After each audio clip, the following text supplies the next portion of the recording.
The great Australian dream of owning your own home is dead. I'm Biko Konstantinos, and that's what we're going to talk about today. Don't forget to like this video, and for great independent analysis to support all your investing, please subscribe to my channel and hit that notification button so you're alerted to all my new videos. What is the Australian dream? It's the belief that home ownership can lead to a better life and is an expression of success and security. The typical Australian dream involves owning a freestanding house with a yard. So why is this great dream to own a home dead and more like a dream rather than a possible reality? Let's consider a conversation with a parent and a child. Hey Dad, can you tell me about the time when you used to be able to buy a house? Sure son. We just used to have a job, get a loan, buy a house, pay it off in 10 or 20 years. Dad, are you sure that was a house? Don't you mean a one-bedroom unit? No son, quite often you were able to pay off the house in about 10 years and then buy your first investment property. Are you joking, Dad? I'll have to save for 10 years just to afford a deposit on a house. I know son, unfortunately you were just born at the wrong time. So do young people really have a raw deal when it comes to buying a home now? Or are they just whinging?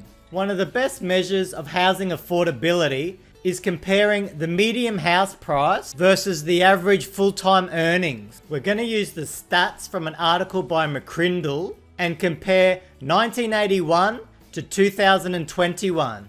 In 1981, the average full-time wage was $15,800 and the median house was $78,900. Therefore, houses in Sydney were 5 times greater than the average wage. In Melbourne, the median house price was $44,000, and in Brisbane, the median house price was $45,000. The median house price was only 2.8 or 2.9 times higher than the average wage back in 1981. This is extremely low, and you can really see by those stats how it wouldn't be difficult to buy a house and to pay it off in quite a short period of time. So how much has housing affordability changed in 40 years? Well, in 2021, the median house price in Sydney was 1.3 million, Melbourne 970,000, and Brisbane 730,000. Sydney is more than 14 times, Melbourne is more than 10 times, and Brisbane is around about 8 times the average wage. And when you consider the average wage in 2021 is around about $93,000, there is a lot of people actually earning below that amount. So housing affordability has really deteriorated in the last 40 years. It has gone from extremely affordable to pretty much inaffordable in only 4 decades. Let's have a long historical look at house prices in Australia. This chart shows us the average median house price across all capital cities. From 1880 all the way through to about 1950, there was very little movement in house prices. And ever since then, the trajectory has been strongly upwards. And you can see from this chart that the credit boom has been a major factor. According to McCrindle, young people today need almost 3 times the purchasing power that their parents needed to buy the average place. So even double incomes will not quite do it. To see just how bad the gap between rising house prices and wages are, check out this visual. In the 70s and 80s, house price rises and wages growth was fairly similar and fairly muted. However, from the mid-90s, house prices really started to surge and wage increases were extremely moderate, so the gap has really widened out massively. For affordability to have remained the same, wage increases would have had to have risen in line with house price increases. ABC discusses the potential of a class divide and likens the massive increase in unaffordability to intergenerational theft.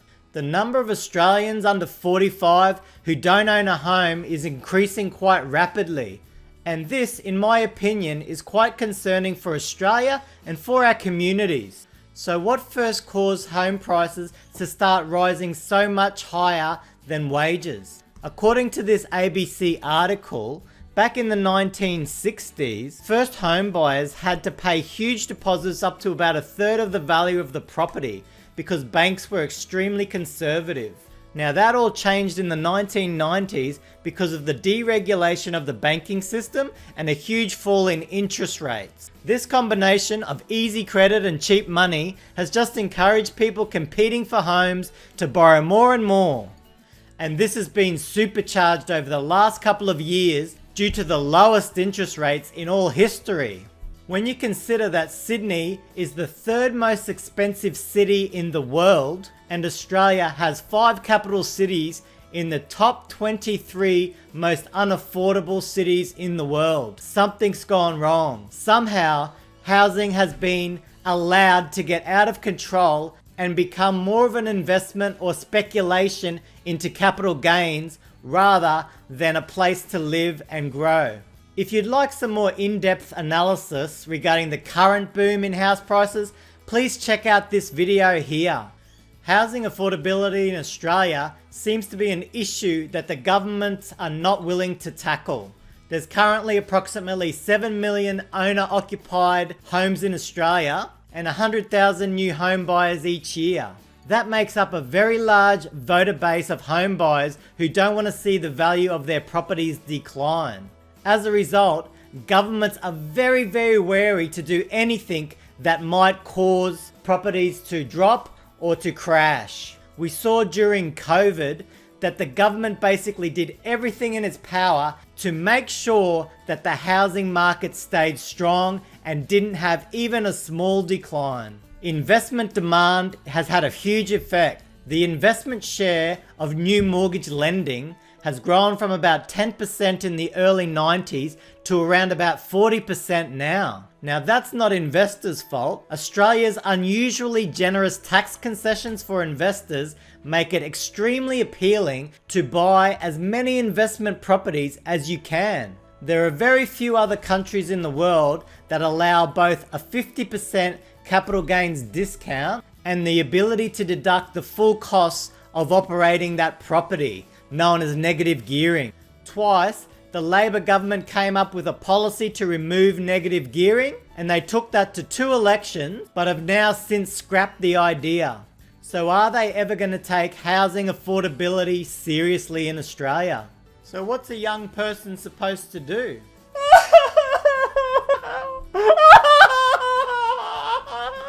Or they can put everything they have into crypto and see what happens. All jokes aside, I believe it's a very large issue for young people. I would like this generation to have the same or very good opportunities to own their own home, to be able to raise a family, to have that security so they can't be kicked out by tenants or have that feeling of insecurity. What do you think has caused these out of control home prices? Do you think it's the lowest ever interest rates, Australia's over generous tax laws, wild speculation and fear of missing out, lack of supply, COVID lockdown and the inability to spend money as you normally would, the COVID sea change which made homes such a priority and such a luxury? Let us know in the comments below. If Australian house prices stay on this same trajectory, what might the future look like? Well, young people without support from their parents will really struggle to get a deposit for a new home. For them to make a real estate investment, they'll probably need to look at smaller units or going quite regional to be able to afford their first property. Young people with parents who do have property will be much, much better off, and this will cause, I believe, a bit of a divide between the haves and the have-nots. However, as parents are living quite a lot longer,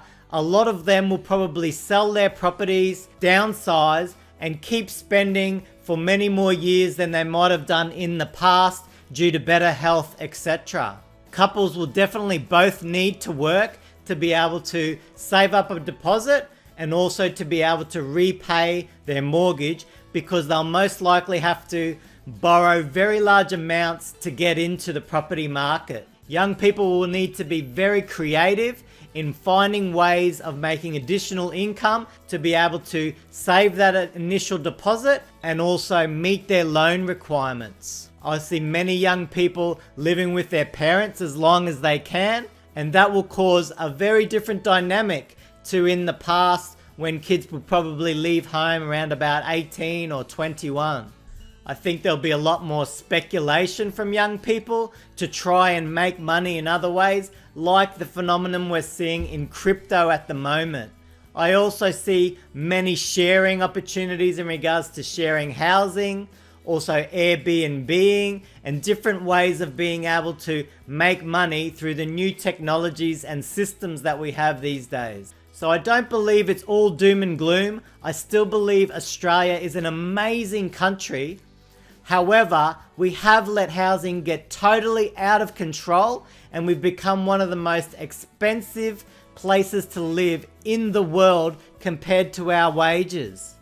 My opinion is this needs to be taken more seriously for our future generations, because we want them to enjoy the security and the satisfaction that we've had of owning our own home. I'm Biko Konstantinos. I really hope you've enjoyed this video.